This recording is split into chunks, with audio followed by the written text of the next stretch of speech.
I was surprised about how it's really true. I mean, I already, believed it coming out as a missionary that the Lord will guide you to find people. But it's so cool when that really does happen, and how he's so concerned and aware of what's going on, even in, one random city in England that I had never heard of before. I still remember kind of a funny and spiritual kind of experience that I had as I was knocking on some doors late one night before we went in.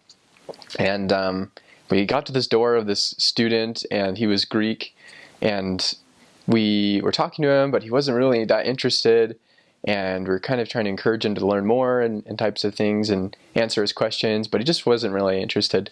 And as we were talking to him, this Chinese guy walked by us it's kind of dark, so we could only barely see him right when he got to us.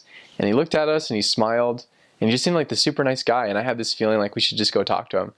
And so it's kind of funny, but we actually just kind of left the guy at the door that wasn't really interested and said, all right, we'll see you later. And then we just went and walked with this Chinese guy just as he was kind of walking home, and got to meet him. And he's a really great guy, became a really great friend. He got baptized, joined the church.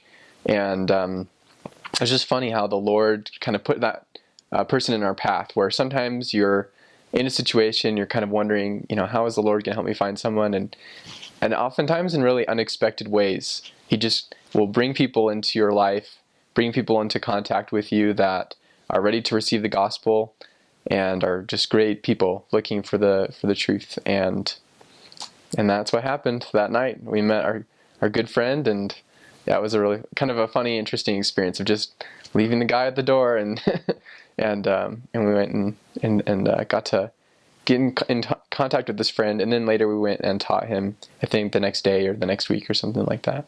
There's a lot of funny experiences that just happen unexpectedly, and I think those are the best ones in a way. I remember one time we were at there were a lot of funny experiences that actually happened at this one Ukrainian guy's house. And it's kind of a side note, in England, I was surprised, there's such a variety of people. I met people from hundreds, probably more than 100 countries. Maybe that's an exaggeration. At least 50. A lot of different countries, and speaking a lot of different languages. But anyways, we taught this guy from Ukraine named Vladimir. And there was just so many funny things that happened at his house. He had this little black cat named Mr. Williams. And I don't know how he got that name, but we always thought that was funny.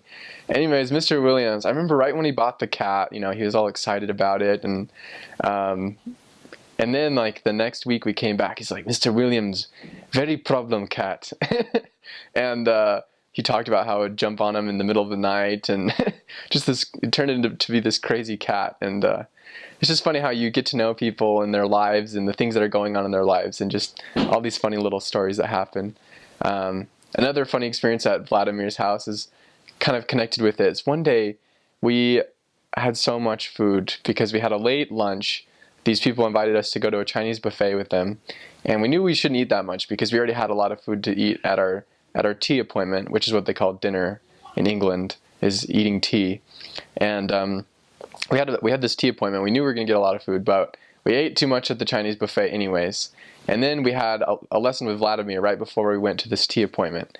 And Vladimir had decided that day to make us some food. And we already knew that from other experiences that he'd be offended if we didn't try what he gave us.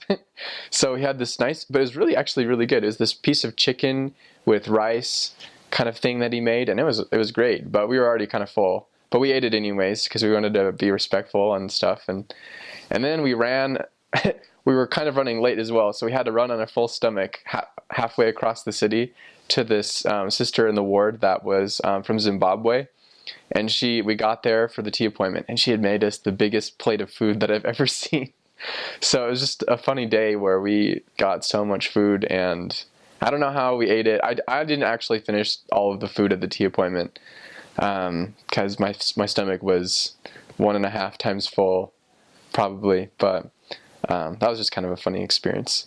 One kind of, I think, spiritually uplifting story that makes a big difference to me, and I think helps me understand an important gospel principle, kind of began when I was a younger missionary.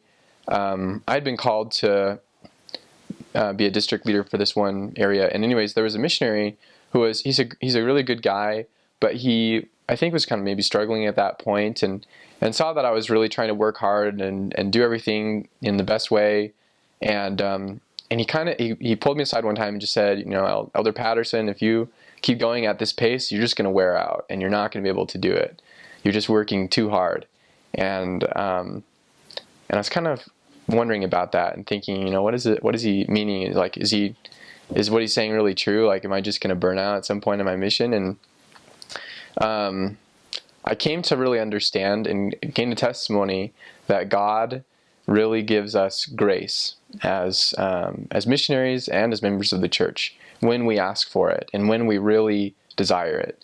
As a missionary, I mean, I really wanted to help the people that we taught, and I wanted to be able to do the things that I could. I mean, I realized that the time was limited, and it was a really powerful experience to me to realize, you know, I worked harder than I'd ever worked in my whole life at something, and just especially in the sense that it was so constant. I mean, I'd worked hard in school, you know what I mean? But you have breaks from school, and you know, you get to come home and watch TV or hang out with your friends. And as a missionary, it's really like a 24-hour kind of thing for 2 years. And I was surprised and really excited to see that the Lord gave me energy and power to just do the things that I needed to do and to not wear out. I mean, when I got home and my head hit the pillow, I was out, you know, you're just tired and you're gone. But I'm surprised during the day. I mean, we walked a lot of places. I never actually had a car at any point in my mission. So I did a lot of walking and a lot of riding the bus. And I was surprised at just how, you know, walking for hours and, you know, miles every day, I didn't tire out. And I'm not really a super athletic person, as people that know me can testify. I'm not, you know, I like doing things outside, but I'm not, you know, super athletic or anything. And the Lord gave me strength to do what I needed to do. And that was a really cool experience. So it really just taught me a big lesson that I can take back now, and that it reminds me of just what the Lord has in store for people that are that have big things to do. So that was really cool.